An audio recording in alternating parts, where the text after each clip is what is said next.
Ukraine युद्ध के बीच America को अब ब्रिक्स से बड़ा झटका लगता दिखाई दे रहा है। भारत, रूस, चीन, दक्षिण अफ्रीका और ब्राजील के नेतृत्व वाले ब्रिक्स ने बढ़ाया अपना प्रभाव। अमेरिका को अपने एजेंडे को दुनिया में बढ़ाने में अब ना को चने चबाना पड़ रहा है। अमेरिका के नेतृत्व वाले दुनिया भर के विकसित देशों के समूह G7 को अब ब्रिक्स से कड़ी टक्कर मिल रही है। ब्रिक्स में सऊदी अरब समेत वे देश भी शामिल होने के इच्छुक हैं जो अब तक अमेरिका के करीबी देश रहे हैं। ऐसे में माना जा रहा है कि यूक्रेन की जंग ने ब्रिक्स के विस्तार का रास्ता पूरी तरह से साफ कर दिया है। भारत, रूस, चीन के दम पर आगे बढ़ा ब्रिक्स। अमेरिका के दोस्त बदल रहे अपना पाला। क्या अब खत्म हो जाएगी G7 की बादशाहत?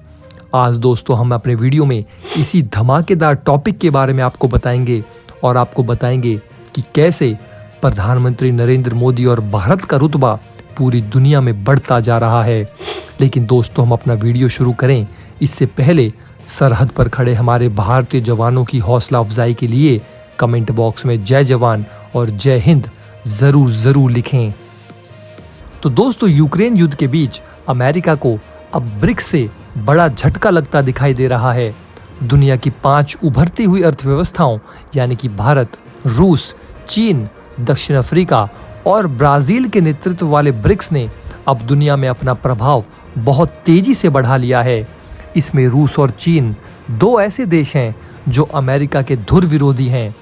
वहीं इससे इतर अमेरिका को अपने वैश्विक एजेंडे को परंपरागत सहयोगियों से इतर दुनिया के अन्य देशों में बढ़ाने में नाकों चने चबाना पड़ रहा है। ब्रिक्स देशों की अर्थव्यवस्था दुनिया की कुल GDP के 1/4 से भी ज्यादा है। यही नहीं, दुनिया की कुल आबादी का 40% लोग इन्हीं ब्रिक्स देशों में रहते हैं। हाल ही में हुए ब्रिक्स शिखर सम्मेलन में 19 देशों ने हिस्सा लिया था। अब इसकी तुलना विकसित देशों के G7 गुट से होने लगी है। आइए दोस्तों जानते हैं कि ब्रिक्स कैसे अब अमेरिका के वैश्विक प्रभाव को कड़ी चुनौती दे रहा है। तो दोस्तों ब्रिक्स का नाम ब्राजील, रूस, भारत, चीन और दक्षिण अफ्रीका से मिलकर बना है। ये एक औपचारिक गठबंधन नहीं है और इसके सदस्य देशों जैसे भारत और चीन के बीच व्यापक मतभेद भी हैं। इसके बाद भी उन्हें एक ऐसी चीज है जो आपस में जोड़े हुए है। ये सभी देश पश्चिमी ढांचे से अलग आर्थिक और व्यापारिक तंत्र बना रहे हैं जो अब दूसरे देशों को भी बहुत पसंद आ रहा है। पिछले महीने जून में बीजिंग में ब्रिक्स देशों की बैठक हुई थी जिसमें अर्जेंटीना और ईरान ने भी इस गठबंधन में शामिल होने के लिए अप्लाई किया है। वहीं मिस्र, अमेरिका का घनिष्ठ मित्र देश सऊदी अरब और नाटो का सदस्य देश तुर्की ने भी ब्रिक्स में शामिल होने की इच्छा जताई है। इसके बाद दोस्तों अब अल्जीरिया ने भी पुष्टि की है कि उनका देश ब्रिक्स की सदस्यता के लिए आवेदन देने जा रहा है।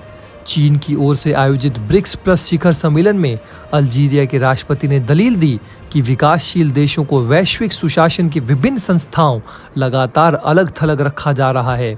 इससे अस्थिरता, असमानता बढ़ रही है और विकास प्रभावित हो रहा है। उन्होंने कहा कि संयुक्त राष्ट्र के साल 1974 में आए प्रस्ताव के मुताबिक एक नए आर्थिक व्यवस्था के निर्माण की जरूरत है। उन्होंने सामूहिक सुरक्षा पर आधारित नई अंतर्राष्ट्रीय व्यवस्था को बनाने में के बारे में भी बात की। ब्रिक्स शिखर सम्मेलन में 19 देशों के प्रतिनिधियों ने हिस्सा लिया जिसमें ब्रिक्स देशों के 5 राष्ट्रीय अध्यक्ष भी शामिल थे।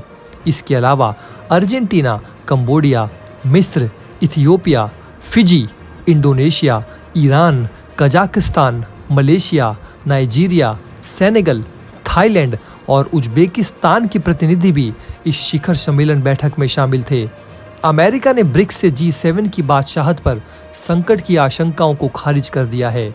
G7 देशों में Canada, France, Germany, Italy, Japan, Britain और अमेरिका शामिल हैं।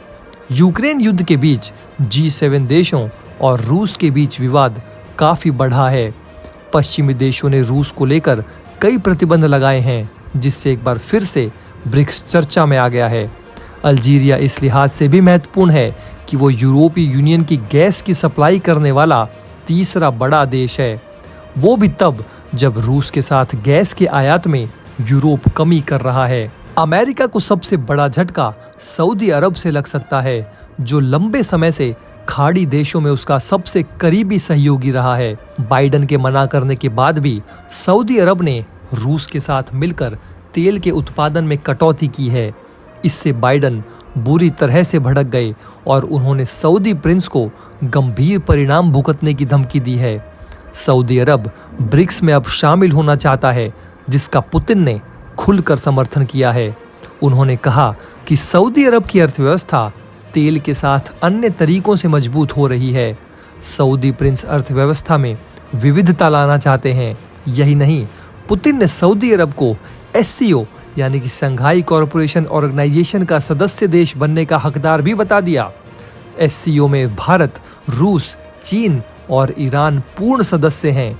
पुतिन के बयान के बाद चीन ने भी कहा कि वो ब्रिक्स के विस्तार का समर्थन करता है। इस बीच अब चीन के राष्ट्रपति शी जिनपिंग सऊदी अरब की दुर्लभ यात्रा पर जा रहे हैं।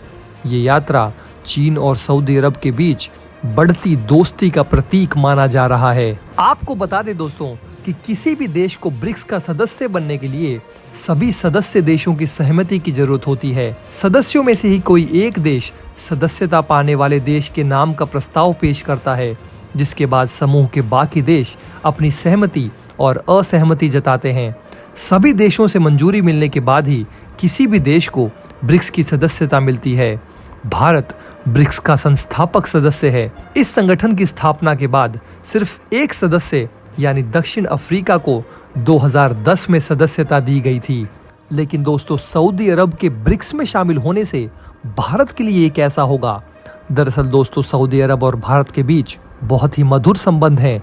दोनों देश तेल और गैस के व्यापार के अलावा रणनीतिक भागीदारी और प्रवासी कामगारों को लेकर भी नजदीकी से जुड़े हैं। भारत की कच्चे तेल और LPG जरूरतों का 18 और 30% आपूर्ति सऊदी अरब से होती है।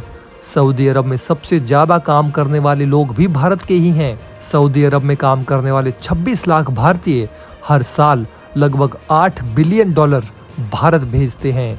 इसी के साथ दोस्तों, सऊदी अरब भारत का चौथा सबसे बड़ा व्यापारिक साझेदार बन गया था, जबकि भारत अब सऊदी अरब का दूसरा सबसे बड़ा व्यापारिक भागीदार है। ऐसे में सऊदी अरब का ब्रिक्स से जुड़ना भारत के लिए अच्छी बात हो सकती है। लेकिन दोस्तों, ये अमेरिका के लिए एक बहुत ही बड़ी चिंता की बात है। आजकल सऊदी अरब के अमेरिका के साथ वैसे भी संबंध ठीक नहीं है। ऐसे में सऊदी अरब के ब्रिक्स में शामिल होने के बाद अमेरिकी विरोधी देशों की संख्या 4 हो जाएगी।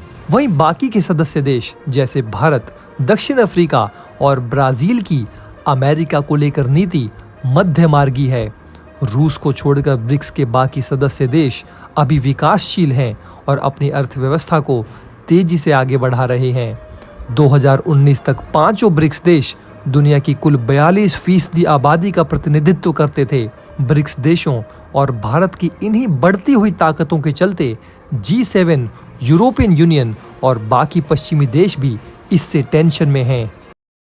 दोस्तों, अगर आप हमारे काम को पसंद करते हैं और हमारी खबरें आपको पसंद आती है तो हमारे इस चैनल को सब्सक्राइब किए बिना बिल्कुल भी मत जाइएगा। हमारे इस उभरते हुए चैनल को सपोर्ट कीजिए और आपका एक एक सब्सक्राइब हमारे लिए बहुत मायने रखता है।